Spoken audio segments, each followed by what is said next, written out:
গণশক্তি ডিজিটালে স্বাগত। ৪ঠা জুলাই রাজ্য জুড়ে উচ্ছেদ বিরোধী আন্দোলনের ডাক দিয়েছে বা উচ্ছেদ বিরোধী মিছিলের ডাক দিয়েছে সিপিআইএম। আর আমাদের সঙ্গে এই মুহূর্তে রয়েছেন সিআইটিইউ রাজ্য সভাপতি অনাদি সাহু।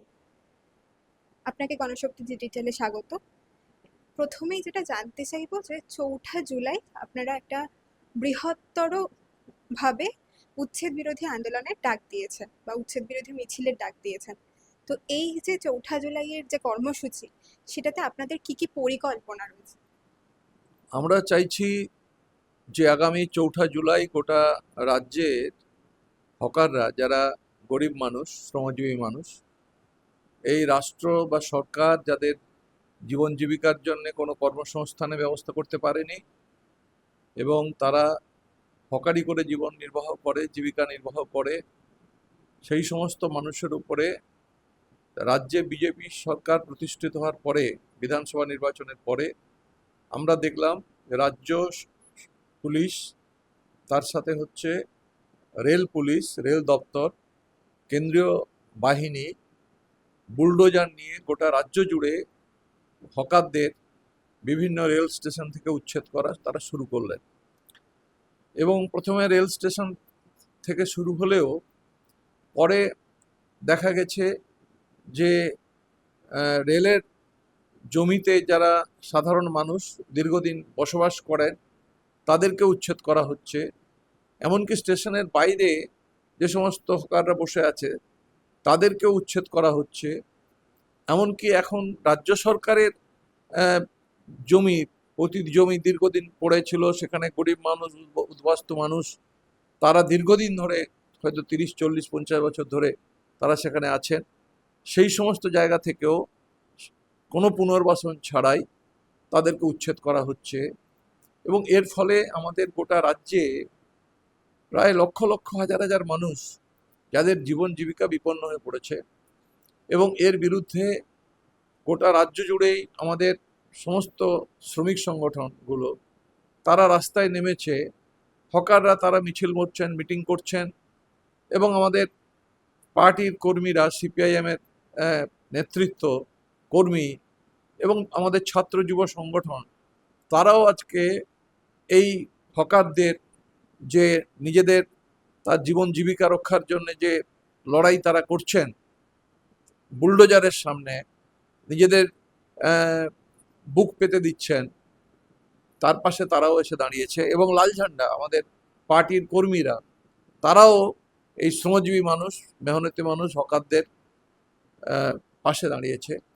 এবং আদালতের বিভিন্ন রেল বস্তি থেকে উচ্ছেদের বিরুদ্ধে যে নির্দেশ হাইকোর্টের, সেখানেও দেখা যাচ্ছে তা সত্ত্বেও, বা বিভিন্ন রেল স্টেশনে উচ্ছেদের বিরুদ্ধে যে অর্ডার হয়েছে, সেখানে 2জন, 3জন, 4জন নির্দিষ্ট কিছু মানুষকে বাদ দিয়ে বাকিদেরকে উচ্ছেদ করে দেওয়া হচ্ছে। এই যে একটা অমানবিক, নির্মম একটা পাশবিক অত্যাচার এবং এই ধরনের যে জুলুম আমরা অতীতে কোনোদিন দেখিনি। একটা ভয়ঙ্কর একটা অস্থিরতা গোটা সমাজে, একটা হাজার হাজার, লক্ষ লক্ষ মানুষ কর্মহীন হয়ে পড়ছে। এই সরকার এখনো পর্যন্ত মানুষের কর্মসংস্থানের কোনো ব্যবস্থা করতে পারেনি, না কেন্দ্রীয় সরকার না রাজ্য সরকার। এই সময়ে দেশের সর্বোচ্চ বেকার তৈরি হয়েছে নরেন্দ্র মোদীর এই বিজেপি সরকারের সময়ে। অথচ তারা, যে সমস্ত মানুষ অসহায়ভাবে কোনো কাজ না পেয়ে, কলকারখানা বন্ধ হয়েছে, সেখানে তাদের কর্মসংস্থানের কোনো সুযোগ নেই। লক্ষ লক্ষ মানুষ একসময় দেশভাগের পরে যারা উদ্বাস্তু এসেছেন, তাদেরও কর্মসংস্থানের ব্যবস্থা হয়নি। যারা হয়তো হকারি করছেন, বন্ধ কলকারখানার শ্রমিক হকারি করছেন, আবার যারা বেকার ছেলেমেয়েরা, তারাও অনেকে হকারের জীবন গ্রহণ করেছেন বাধ্য হয়ে। ছোট ছোট ছেলেমেয়েরা যারা স্কুলে যায়, তাদের স্কুল যাওয়া বন্ধ হয়ে গেছে। অসুস্থ বাবা মার ওষুধ কেনা, তাদের পথ্য বন্ধ হয়ে গেছে। এই যে ঘটনা গোটা রাজ্য জুড়ে চলছে, সিপিআইএম পশ্চিমবঙ্গ রাজ্য কমিটি এই ঘটনার শ্রমিকদের পাশে, হকারদের পাশে লড়াইতে তারা প্রথম থেকেই সাথে ছিলেন। আগামী 4 তারিখে সিপিআইএম এর পক্ষ থেকে এই উচ্ছেদ বিরোধী যে সমাবেশ কর্মসূচি তারা ডাক দিয়েছেন, এবং শিয়ালদা স্টেশন, হাওড়া স্টেশনে দুপুর 1টার সময় জমায়েত হবে। জমায়েত হয়ে মিছিল ফেয়ারলি প্লেসে যাবে, এবং সেখানে জেনারেল ম্যানেজারের কাছে আমাদের যে দাবিপত্র, আমাদের বক্তব্য সেখানে তুলে ধরা হবে যে পুনর্বাসন ছাড়া হকার উচ্ছেদ নয়। আমাদের দেশে হকার স্ট্রিট ভেন্ডার অ্যাক্ট 2014, সেখানেও পার্লামেন্ট এবং সংবিধানে আমাদের নির্দিষ্টভাবে গরিব মানুষের পাশে দাঁড়ানো এবং সেই মানবিক বিষয়গুলো এবং দায়িত্ব রাষ্ট্রের, সেই সমস্ত বিষয়গুলো কে মাথায় রেখেই যে স্ট্রিট হকারদেরও উচ্ছেদ পুনর্বাসন ছাড়া করা যাবে না, এই আইন আছে।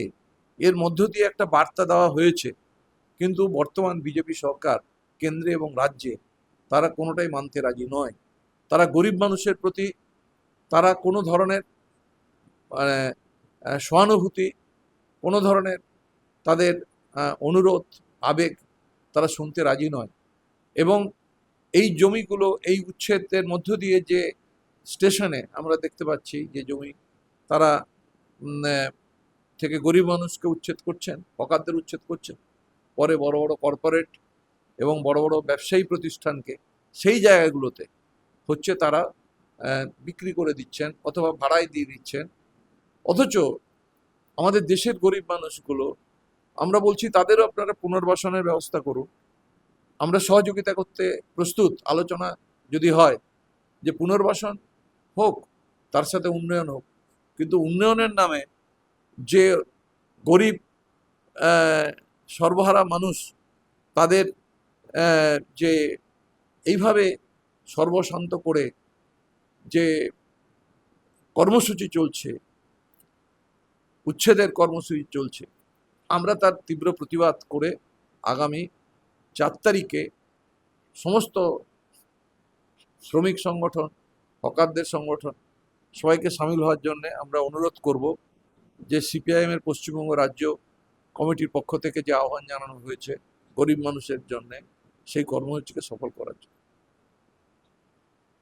আমরা দেখেছি এই আন্দোলন যখন শুরু হয়েছিল বা তখন আপনাদের বিভিন্ন কর্মীরা, সিআইটিউর বিভিন্ন কর্মী এবং নেতৃত্ব তারা গিয়েছিলেন রেলের ডিএম অফিসে, সেখানে তাদের যে ডেপুটেশন সেই সমস্ত জমা দিয়েছিলেন, এবং পথ হকারদের থেকে শুরু করে রেল হকারদের পাশে তারা দাঁড়িয়েছিলেন। এই মুহূর্তে আপনারা কি দাবি রাখবেন, রেলের কাছে কি দাবি রাখবেন, তাদের কি ভূমিকা আশা করবেন এই বিষয়ে? দেখুন, আমরা তো মানে প্রথম থেকেই আলাপ আলোচনার মাধ্যমে এই সমস্যাটা সমাধান করার জন্য আমরা আশা করেছি, এবং বারবার ডিআরএম এর শিয়ালদা ডিভিশনের যিনি ম্যানেজার, ডিআরএম এর কাছে আমরা গেছি, হাওড়া ডিআরএম এর কাছে আমাদের যে পশ্চিমবঙ্গ রেল হকার্স ইউনিয়নের পক্ষ থেকে ডেপুটেশন দেওয়া হয়েছে, আলোচনা করা হয়েছে, এবং জেনারেল ম্যানেজার জিএম আমাদের সংগঠনের রেল হকার ইউনিয়নের যিনি রাজ্য সভাপতি, তার নেতৃত্বে জিআরএম এর সামনে আলোচনা হয়েছে, অলোকেশ দাস, এবং সেখানে আমরা নির্দিষ্টভাবে আমরা বলেছি যে পুনর্বাসন ছাড়া যেভাবে আপনারা হকার উচ্ছেদ করছেন আপনারা এটা বন্ধ করুন। এবং আমাদের রেলমন্ত্রী তিনি এসেছিলেন রাজ্যে, তার কাছেও আমরা চিঠি পাঠিয়েছি, আবেদন করেছি, রাজ্যের মুখ্যমন্ত্রীর কাছে আমরা আবেদন করেছি, কিন্তু এতৎসত্ত্বেও তারা একটা কথাই বলছেন যে আগে সরে যেতে হবে, তারপরে পুনর্বাসন। আমরা জানি যে গোটা দেশে লক্ষ লক্ষ কোটি কোটি বেকার, এই সরকার কোনো দায়িত্ব নিতে পারেনি। কেন্দ্রের 12 বছর সরকার হয়ে গেছে, নরেন্দ্র মোদী সরকার, বছরে 2 কোটি করে, এই 12 বছরে 24 কোটি মানুষের কর্মসংস্থানের প্রতিশ্রুতি ছিল বিজেপির, আরএসএসের, কিন্তু ওরা সে দায়িত্ব পালন করেনি।